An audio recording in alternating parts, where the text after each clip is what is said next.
नमस्कार। सभी माता-पिता की ये इच्छा होती है कि उनके बच्चे की स्मरण शक्ति बहुत बढ़िया हो। हमारी स्मरण शक्ति मसल्स की तरह है, जैसे कि हम अगर एक्सरसाइज करें, तो वो मजबूत हो सकती है। तो इस वीडियो के माध्यम से मैं आपको कुछ टेक्निक्स बताऊंगा, जिससे कि आपके बच्चे की स्मरण शक्ति बेहतर हो सकती है। इस वीडियो को मैंने 3 हिस्सों में लिया है। पहले हिस्से में तो जनरल बातें हैं कि आपको क्या तैयारी करनी चाहिए, पढ़ाई करने से पहले किन चीज़ों का ध्यान रखना चाहिए। उसके बाद जो बहुत ही महत्वपूर्ण चीज़ें हैं, वो हैं पढ़ाई करने का तरीका क्या होना चाहिए, और फिर ऐसे कौन से टेक्निक्स हैं जिससे कि आप बच्चे की मेमोरी एनहांस कर सकते हैं। तो हम सबसे पहले चलते हैं पढ़ाई करने की प्रिपरेशन के लिए। देखिए, प्रिपरेशन सबसे पहली प्रिपरेशन ये होती है कि बच्चे को अच्छी नींद आई होनी चाहिए। हर बच्चे को कम से कम रात को 8 से 9 घंटे की पूरी नींद चाहिए, इससे पहले कि उसका दिमाग ठीक से काम कर सके। और एक और चीज़ मैं बोलना चाहूँगा कि जब सोने का और जागने का समय प्रतिदिन एक ही होना चाहिए। ऐसा नहीं है कि आज संडे है तो आज चलो जी हम सुबह 10 बजे उठेंगे, और आज सैटरडे नाइट है तो चलो जी हम रात को 12 बजे तक जागे रहेंगे, वीडियो देखते रहेंगे या व्हाटएवर। ये बिल्कुल गलत तरीका है। सप्ताह के हर दिन सोने का और जागने का समय वही होना चाहिए, चाहे छुट्टियां हों, चाहे एग्ज़ाम्स हों। ऐसा नहीं कि एग्ज़ाम में आप बहुत लेट तक पढ़ रहे हैं। बहुत देर तक पढ़ने का कोई लाभ नहीं होता। बहुत सारे बच्चे हमने देखे हैं, रात-रात भर जाग के पढ़ते हैं। साइंटिफिक स्टडीज़ ने ये प्रूव किया है कि जो बच्चे रात में देर तक जाग के पढ़ते हैं, उनकी स्मरण शक्ति 40% तक कम हो जाती है। तो बताइए, इसमें क्या फ़ायदा रात में जाग के पढ़ने का? और फिर वो एग्ज़ाम में अच्छा नहीं करते। एक और चीज़ का ध्यान रखना है कि सोने से आधा घंटा पहले किसी प्रकार का स्क्रीन नहीं होना चाहिए। ना टेलीविज़न, ना मोबाइल, ना लैपटॉप, कुछ नहीं। और 24 घंटे में 1 घंटे से अधिक स्क्रीन टाइम भी नहीं होना चाहिए। अब स्लीप का इतना महत्व क्यों है? हम इतना ज़ोर क्यों दे रहे हैं? स्लीप, नींद इतनी इम्पॉर्टेंट है कि हम सोचते हैं कि सो गए तो दिमाग काम नहीं करता। ऐसा नहीं है। हमारा दिमाग सोते हुए भी बहुत सारे काम कर रहा है। सोते हुए वो क्या करता है, वो ऑटोमेटिक प्रॉब्लम सॉल्विंग करता है, और जो कुछ भी हमने दिन में देखा या याद किया, उसको कंसोलिडेट करता है। तो क्या चीज़ें करता है? Automatic problem solving and memory consolidation. ये 2 एक्टिविटीज़ हैं ब्रेन की सोते वक्त, और इनका पीक टाइम होता है रात को 2 बजे। तो जो बच्चे रात को 2 बजे तक जागे हैं, तो इसका मतलब वो तो अपने दिमाग को इस एक्टिविटी के लिए वंचित कर रहे हैं, उससे वंचित रख रहे हैं। तो ये बिल्कुल गलत है।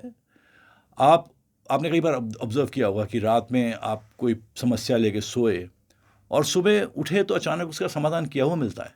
अब ये कैसे हुआ? ये हमारे ब्रेन ने ऑटोमेटिकली कर दिया। तो इसलिए बच्चे के लिए नींद परम आवश्यक है। दूसरी चीज़ है बच्चे के लिए संतुलित आहार। बच्चे का पेट अगर खाली होगा, भूख लगी है, तो उसका दिमाग बिल्कुल पढ़ाई में नहीं लगेगा, और अगर उसने बहुत ज़्यादा खा लिया है तो उसको नींद आने लगेगी, वैसे भी नहीं पढ़ पाएगा। दिमाग के विकास के लिए हमारी खुराक में ओमेगा 3 फैटी एसिड्स की मात्रा अच्छी खासी होनी चाहिए।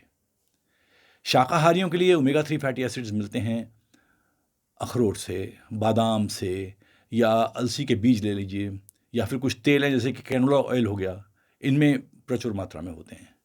और जो नॉन वेजिटेरियंस हैं, वो फिश ऑयल ले सकते हैं, या फिर कुछ तेल वाली मछलियाँ होती हैं समुद्र की, जैसे कि ट्यूना हो गई, सार्डिन्स हो गई, मैकरेल हो गई। ये बहुत महक वाली होती हैं, लेकिन इनमें ये ओमेगा 3 फैटी एसिड्स बहुत ज़्यादा होते हैं, तो कई लोगों को ये अच्छी नहीं लगती।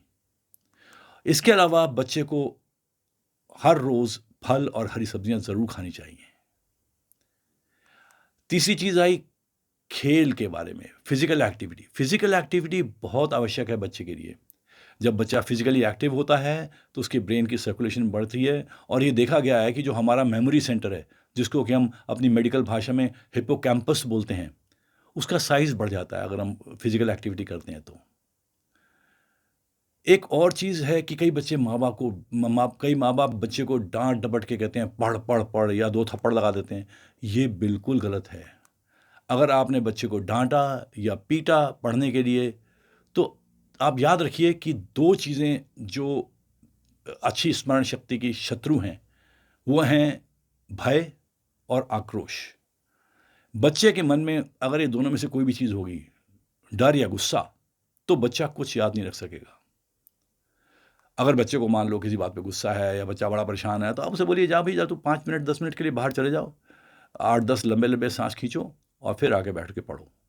आप देखेंगे कि बच्चा इससे शांत हो जाएगा। बजाय इससे कि इसको डाँटे, डपने या मारें या गुस्सा करें, आप ये करिए। आप याद रखिए कि जिस तरह खेलने-कूदने से हमारा मेमोरी सेंटर का साइज़ बढ़ जाता है, उसी प्रकार बच्चे को स्ट्रेस देने से हमारा मेमोरी सेंटर का साइज़ छोटा हो जाता है, तो हिप्पोकैम्पस सिकुड़ जाता है। तो बच्चे को कोई भी स्ट्रेस नहीं देनी। एक और बात है कि जब बच्चा पढ़ रहा है, तो किसी प्रकार की डिस्ट्रैक्शन उसके सामने नहीं होनी चाहिए। उसकी किसी भी इंद्रिय को स्टिमुलेशन नहीं मिलना चाहिए। तो ये जो विकर्षण हैं, ये शोर के भी हो सकते हैं। मान लीजिए आपने म्यूज़िक लगा दिया, बच्चा पढ़ रहा है, बच्चे का ध्यान कभी नहीं जाएगा पढ़ाई पर।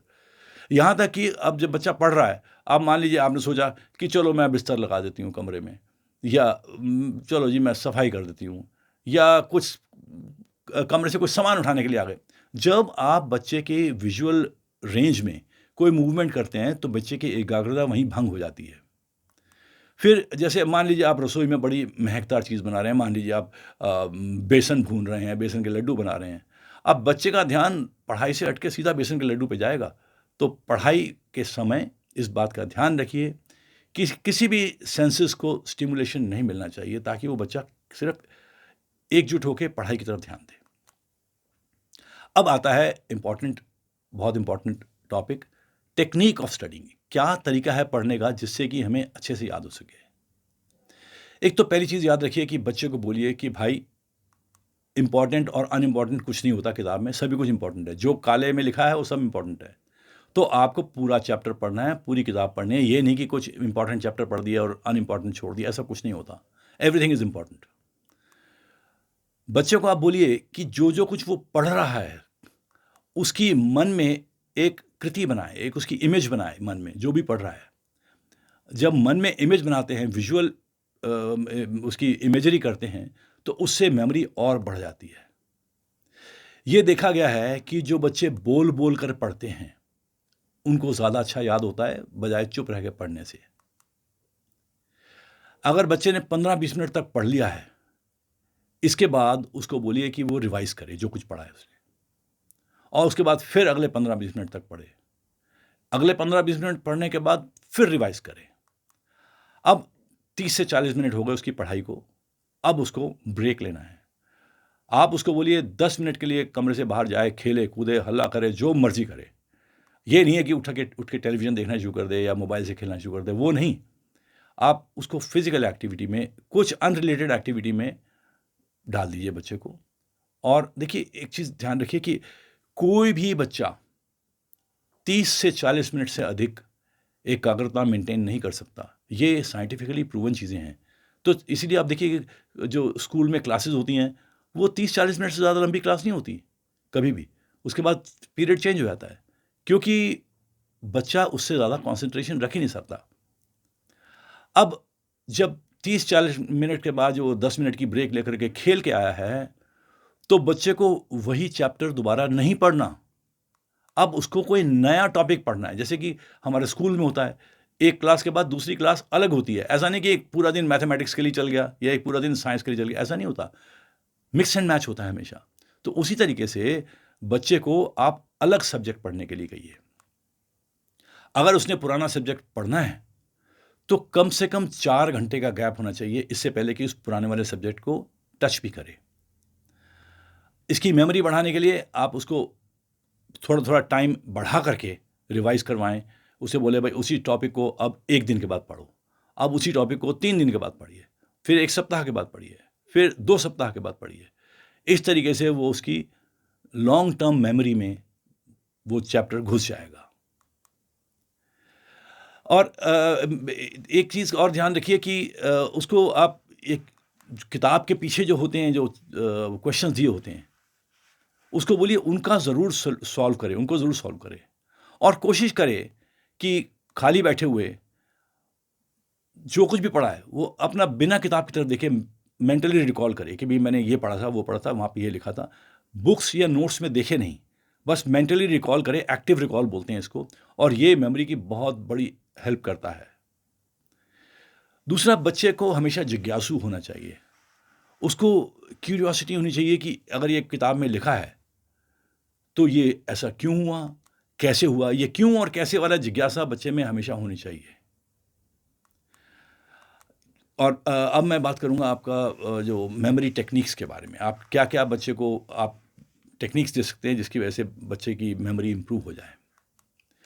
बच्चे को आप एनकरेज करिए कि वो कुछ गेम्स खेले, जैसे कि पज़ल्स हो गए, जिगसॉ पज़ल्स हो गए, क्रॉसवर्ड पज़ल्स हो गए, कार्ड गेम्स हो गई, चेस हो गई।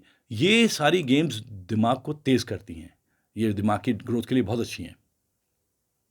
उसको बोलिए जो कुछ भी उसने सीखा है, जो कुछ भी उसने पढ़ा है, वो किसी और को पढ़ाए।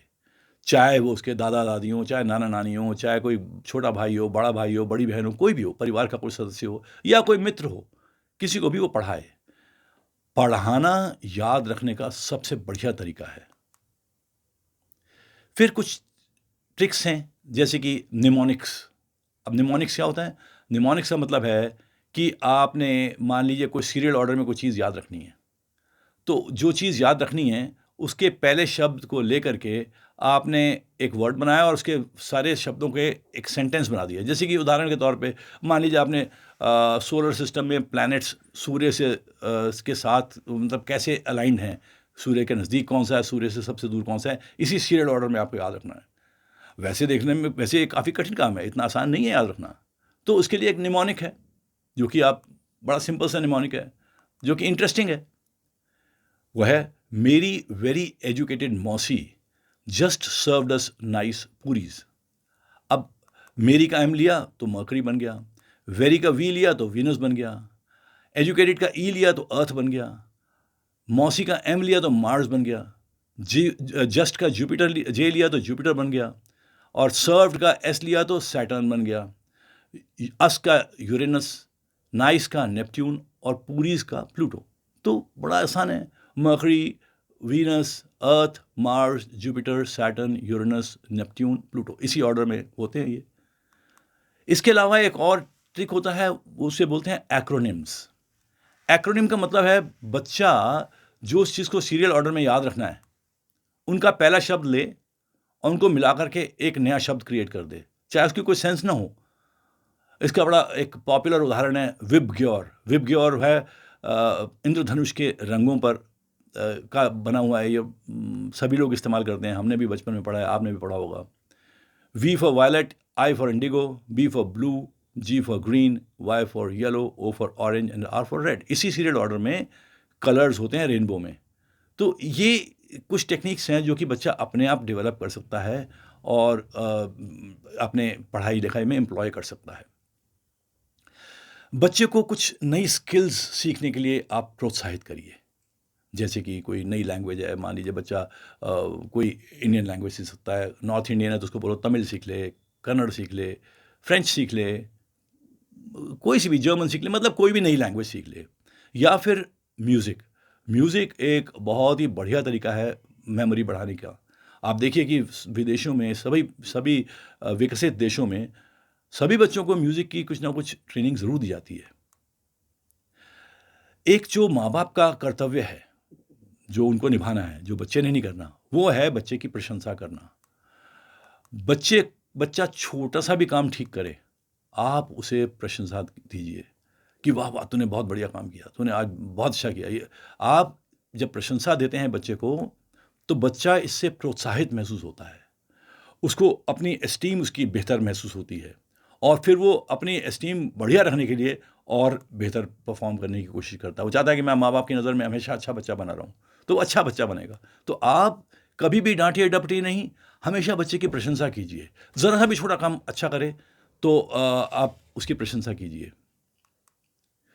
कुछ बच्चे ऐसे होंगे जो इन सब चीज़ों के बावजूद भी बेहतर नहीं होंगे। इन बच्चों को साइकोलॉजिस्ट की आवश्यकता पड़ेगी।